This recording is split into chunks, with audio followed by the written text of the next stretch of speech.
Bonjour à tous, vous m'entendez tous bien? Merci d'être venus en nombre, ça fait plaisir et ça nous fait prendre conscience qu'il y a un réel besoin, donc on est ravis de pouvoir en tout cas ce soir et demain soir y contribuer. Je vais commencer par laisser la parole à Emmanuelle Brivosiak, qui est professeure à l'ULB, directrice du Centre de droit européen et qui a cofondé avec Isabelle Rorif, qui est quelque part dans le public, l'Equality Law Clinic en 2014, qui a, quelques années plus tard, permis la création de la Refugee Law Clinic en 2016, mais je vais lui laisser la parole pour qu'elle vous en dise un petit mot. Voilà, bonne conférence. Merci beaucoup. Bonsoir à toutes et à tous. C'est vraiment un grand plaisir pour moi de vous accueillir aujourd'hui à l'ULB pour cette première édition d'une conférence, donc le droit d'asile en bref. C'est la première année que la Refugee Law Clinic organise cette conférence et à voir effectivement le nombre de personnes présentes, on se rend compte que ça répond à un besoin, à une nécessité par les temps qui courent. Alors c'est un plaisir et une émotion pour moi de pouvoir présenter la genèse de ce projet de Refugee Law Clinic, puisque j'ai assisté vraiment au balbutiement, à la naissance de ce projet et j'y ai partiellement contribué. Et donc, je vous propose, avant d'entrer dans le vif du sujet et des différentes conférences, de revenir, de faire un coup de projecteur sur ces premières étapes. Alors, il faut revenir pour ça, remonter en 2015. Pas besoin de rappeler que 2015, l'automne 2015 a été le début de ce qu'on a appelé la crise de l'accueil des demandeurs d'asile ou crise mal appelée des réfugiés. Et à ce moment-là, ce qui s'est passé à l'ULB, c'est qu'un groupe d'étudiants en droit, il y a eu d'autres initiatives, mais ici on va parler de cela, un groupe d'une 60aine d'étudiants et d'étudiantes ont décidé de s'impliquer et de pouvoir justement aller faire des permanences à la fois au hall Maximilien à l'époque et à l'Office des étrangers pour tenter d'aiguiller les demandeurs d'asile qui semblaient fort perdus quand il s'agissait de faire appel à des avocats, de savoir quels étaient leurs droits, de comprendre dans quel labyrinthe ils étaient ou elles étaient tombés.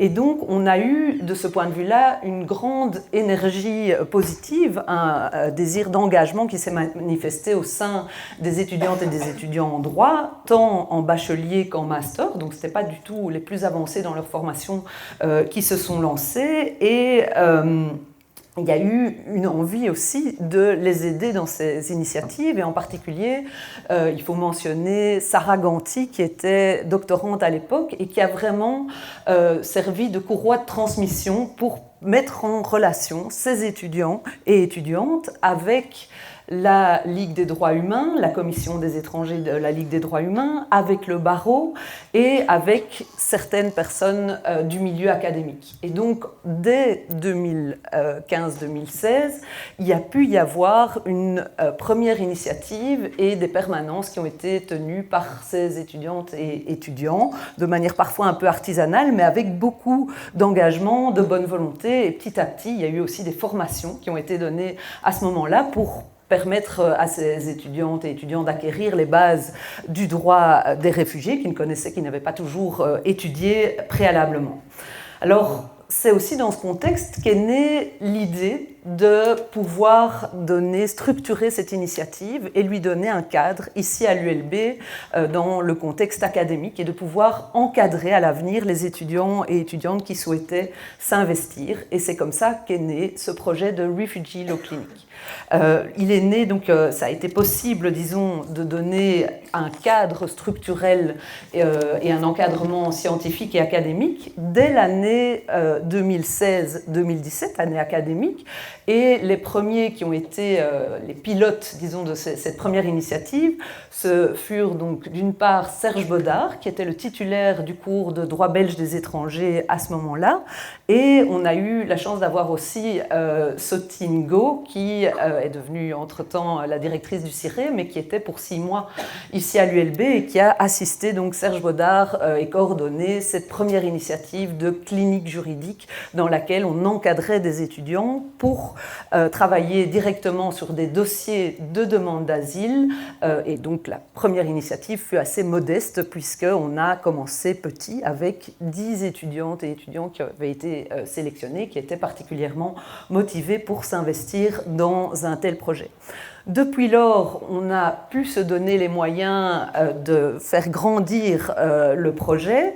Les rênes ont été repris par Céline Verbroek, ici présente, et Lidvine Crosset, et donc on en est à la 3e année avec un nombre d'étudiants qui est monté à 40, donc avec évidemment une possibilité aussi de traiter un nombre de dossiers beaucoup plus important.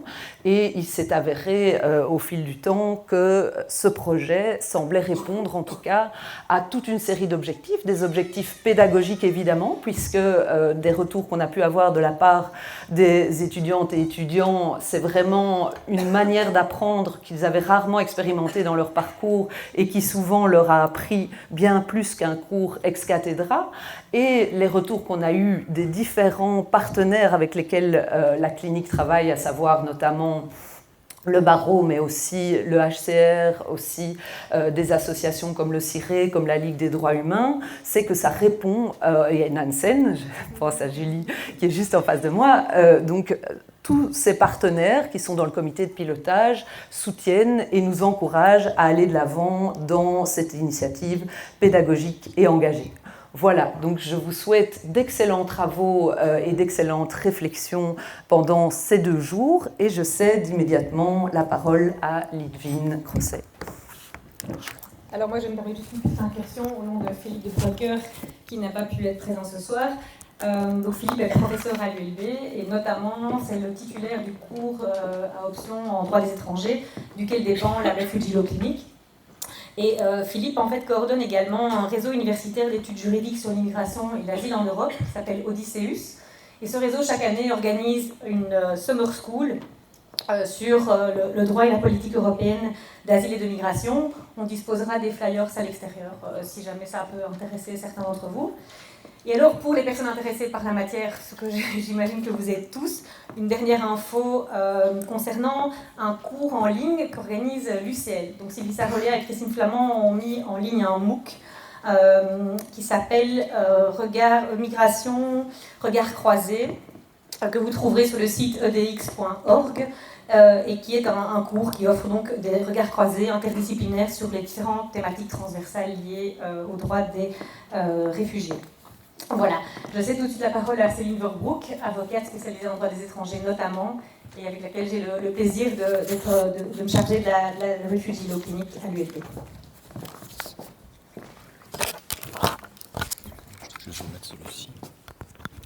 Ici. Ça va ? Ça, vous pouvez le garder. Je dois le garder en main ou je peux ? Ok.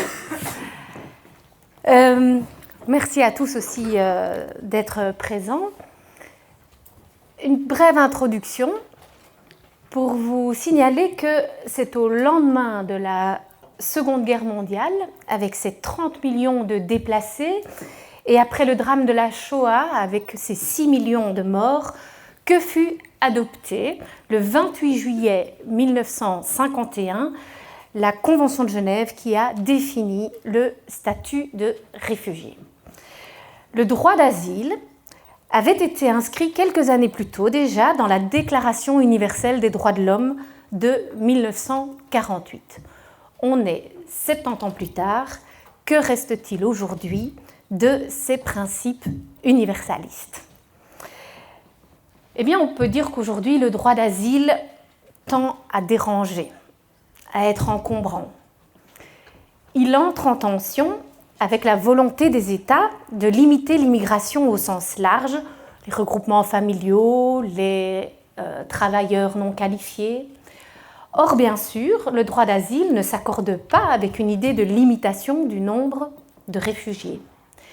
Mais les tensions relatives aux enjeux de la migration impactent aussi le droit d'asile qui s'en trouve maltraité. Songeons par exemple à la décision de notre ancien secrétaire d'État à la migration et l'asile de limiter le nombre d'enregistrements de demandes d'asile à 50 par jour, décision qui, à bon droit, a été suspendue par notre Conseil d'État. Au quotidien, on peut dire que les procédures d'asile ont tendance à être examinées avec de plus en plus de sévérité. Et ce mouvement est d'autant plus regrettable que le réfugié est particulièrement vulnérable. En cela, la politique d'asile des pays européens semble parfois à des années-lumière des textes historiques d'après-guerre. Malgré tout, la Convention de Genève demeure la pierre angulaire du droit des réfugiés et cet instrument, puis les nombreux dérivés qui ont suivi, peuvent continuer de répondre adéquatement aux évolutions des sociétés, des conflits et de leur violence en tout genre. Je voudrais aussi citer Serge Baudard, dont on vous a parlé il y a un instant, qui, en conclusion d'un ouvrage qu'il a rédigé sur la protection internationale des réfugiés en Belgique, disait ceci. « Le droit des réfugiés n'a pas vocation à répondre aux problèmes et aux défis posés par les flux migratoires mondiaux. Il n'est pas et ne doit pas être un instrument de politique migratoire au niveau local ou international. En tant qu'il fixe des règles abstraites et de portée générale, en tant qu'il garantit des droits subjectifs face au pouvoir public, il faut nécessairement qu'il échappe aux considérations statistiques et démographiques. » Fin de citation. Être réfugié n'est pas un privilège. C'est un état non négociable aux antipodes d'une réelle politique pragmatique. Ceci étant, les droits humains ne vivent pas au travers des rêves de ceux qui les portent, ni même des lois elles-mêmes. Ils se traduisent nécessairement par des actes.